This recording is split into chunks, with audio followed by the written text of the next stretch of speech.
the crew of the American tank, could not see what they were shooting at. It was the middle of the night. The jungle was black, and the noise out beyond the wire was the one sound nobody at Ben Het had ever expected to hear.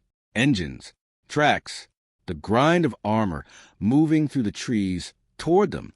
There were enemy tanks out there in the dark, and the gunner inside the M48 Patton had no night sight, no clear target, nothing to aim at but the blackness where the sound was coming from. Then one of the enemy tanks hit a mine. The explosion lit the jungle for a moment, a flash of white, and in that flash the American crew saw the shape of it, a low Soviet-built tank swinging its gun toward them. The enemy tank fired. The American tank fired back, aiming at the muzzle flash, at the glow, at where the thing had to be, in the dark, on the border of 3 countries. 2 tanks were trying to kill each other at close range, and almost nobody at home would ever hear about it. This was the only time in the entire Vietnam War that American and North Vietnamese tanks fought each other. It happened at a Green Beret camp called Ben Het in March 1969. And for the North Vietnamese, bringing their armor to that fight was a mistake they paid for in burning tanks. To understand why it happened at Ben Het, you have to understand where Ben Het was. If you're enjoying the story so far, don't forget to hit the like button and subscribe. Drop a comment telling me where in the world you're watching from. I love hearing from you. The camp sat in the central highlands of South Vietnam, in Con Tum province, right up against the spot where South Vietnam, Laos, and Cambodia all come together. It was only a few miles from that tri-border point, and that location was the whole reason it existed. The Ho Chi Minh Trail, the great network of roads and paths the North Vietnamese used to move men and supplies south, ran through the mountains just across the border. Ben had sat over one of the infiltration routes that fed off the trail into South Vietnam, about 15 miles from the air base at Dak Tu. A camp planted on the enemy supply line was a thorn the North Vietnamese wanted out. From Ben Het, Green Berets and their local fighters watched the trails, ran patrols, and called down air strikes and artillery on North Vietnamese movement. The men there liked nothing better than to find a column moving and bring F-4 Phantoms and A-1 Skyraiders down on it. The camp was a set of eyes on a place the enemy needed to use in secret, and that made it a target. Tanks fighting tanks was the last thing anyone expected in this war. For years, the American M48 Patton had been in Vietnam, doing everything except what was designed for. There were almost no enemy tanks to fight, so the Pattons had spent the war supporting infantry, guarding convoys, smashing through jungle to clear trails, and firing canister and high explosive into enemy bunkers and mass troops. The great tank battles of the age were happening on the other side of the world, in the deserts of the Middle East, not in the rice paddies and highlands of Vietnam. An American tank crew could serve a full tour and never once fire at another tank.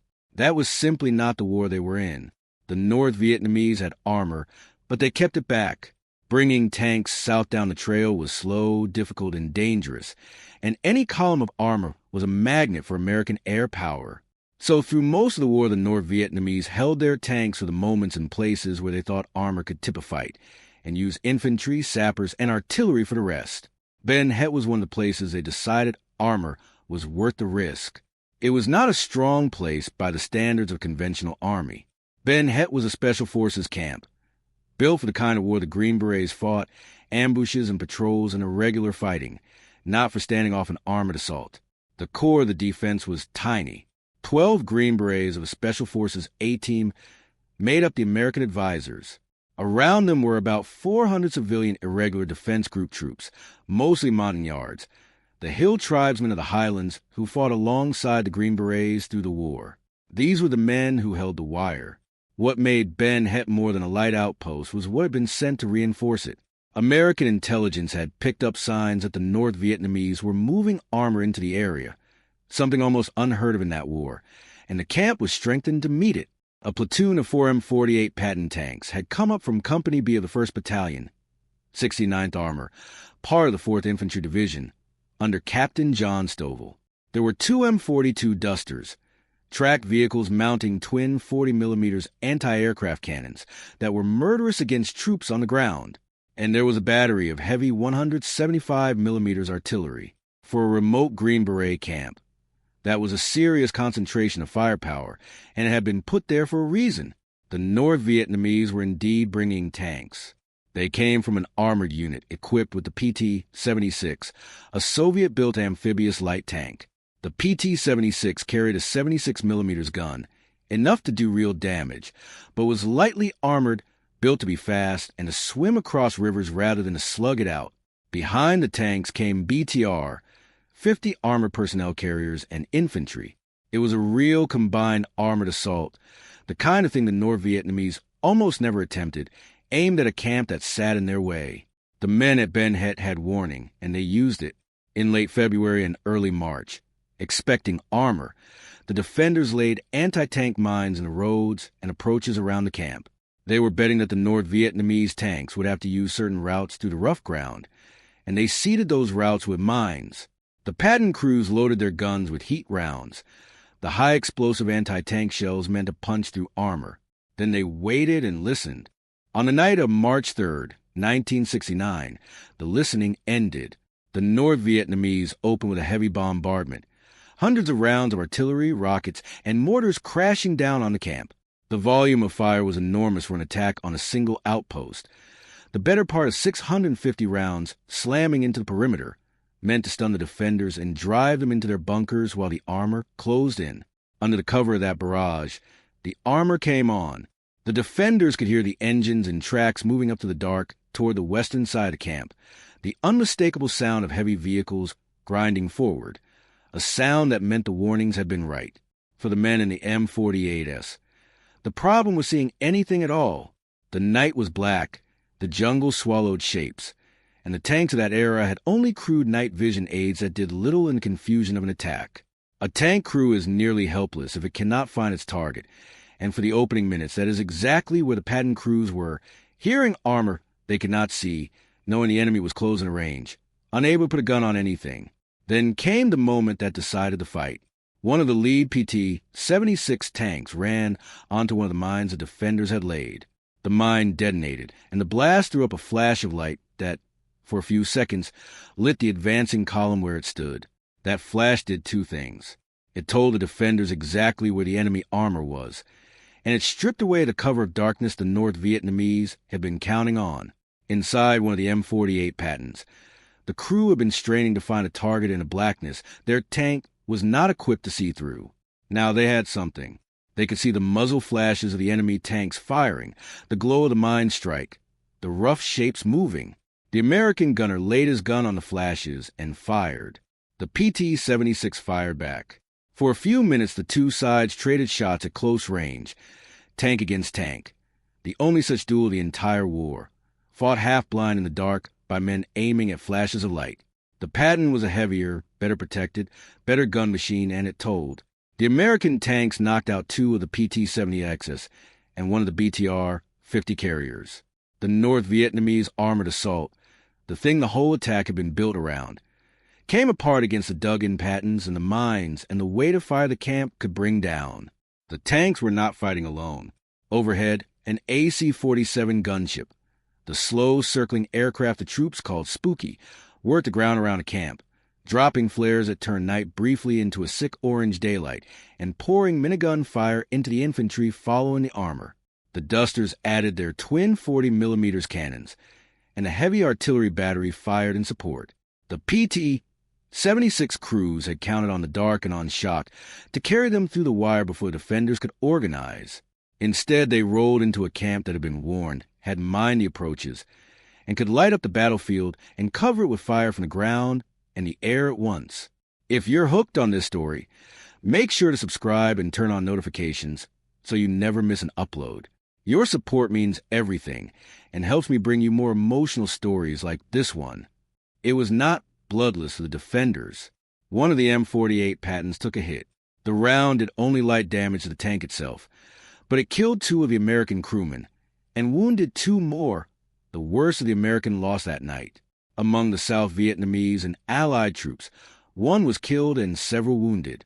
Set against the destruction of the enemy's armor and the failure of the assault, the camp had come through with remarkably little, but the men on that one tank had paid the price for the victory. The fight had its rough edges, the way every such fight did, The Patton crews had loaded heat rounds expecting an armored battle, and in the close, confused fighting they burned through their anti-tank ammunition and ended up firing ordinary high-explosive shells, which were far less able to punch through even the PT-70's excess thin armor. They had not been able to pre-position as much of the right ammunition as they needed. The camp had been built for one kind of war and was fighting another, and the men inside had improvised across that gap in the dark, the way the Green Berets always had to. By the time it was over, the North Vietnamese armor had pulled back, leaving its wrecks where the mines and the Pattons had stopped them. The numbers of the night were small by the scale of Vietnam, where battles were measured in hundreds and thousands of dead. 2 North Vietnamese tanks and an armored carrier destroyed, a handful of men killed on the American and Allied side, 1 tank lightly damaged. But the meaning of it was out of all proportion to the size. The North Vietnamese had tried to do at Ben Het the one thing the Americans had been waiting for them to try. They had brought their armor out into the open, into a head-on fight, against an enemy whose tanks were heavier, whose crews could turn even a mine blast into a targeting flash, and who had seeded the ground in advance for exactly this. The PT-76 was never meant for that kind of fight. It was a light tank, fast and able to swim, lightly armored by design, and putting it up against the M48 Patton was putting a far weaker machine against a far stronger one. The North Vietnamese armored doctrine in that war worked best by surprise and ambush, by using tanks where they were not expected. At Ben Het they were expected, and the surprise ran the other way. Like every clear victory in that war, Ben Het was not as clean as a scoreboard makes it sound. Holding the camp meant pouring air, artillery, and relief into a remote outpost that, for all the firepower spent on it, never shut down the infiltration routes it was built to watch. The North Vietnamese kept using the trails just across the border. The fighting around Ben Het went on for months after the tank battle, into a long siege through the summer that tied down American and South Vietnamese effort for a single perimeter in the mountains. The men who held it had no say in that larger argument. They only had the night in front of them and the tanks coming through the trees, and they held. There's a reason this fight stayed small in the memory of a war full of bigger ones. It did not fit the picture. Vietnam is remembered for helicopters and ambushes, for jungle patrols and booby traps, for napalm and gunships, not for tanks dueling in the dark. The one time American and North Vietnamese armor actually fought each other, it happened at a remote Green Beret camp most people had never heard of, on a night when the only thing the American gunner had to aim at was the flash of an enemy gun. A North Vietnamese commander looked at Ben Het and saw an isolated special forces camp full of advisors and hill tribesmen, the kind of place built for guerrilla fighting and not for stopping tanks. He sent his armor against it, expecting to roll over it. What he found was a platoon of heavier Pattons that had been sent there precisely because the Americans had guessed he was coming, a ground zone with anti-tank mines, and crews who turned the explosion of one of his own tanks into the light they needed to kill the rest. The armor that was supposed to break, Ben Het was left burning in front of it. Of all the ways the North Vietnamese tried to take that camp, bringing their tanks into a stand-up fight was the one that cost them the most of the least, and it was the one fight at Ben Het that the world would actually remember. Thank you so much for watching until the end. If you love this story, check out the other videos on your screen now. I think you'll really enjoy them. And don't forget to subscribe if you haven't already. See you in the next story.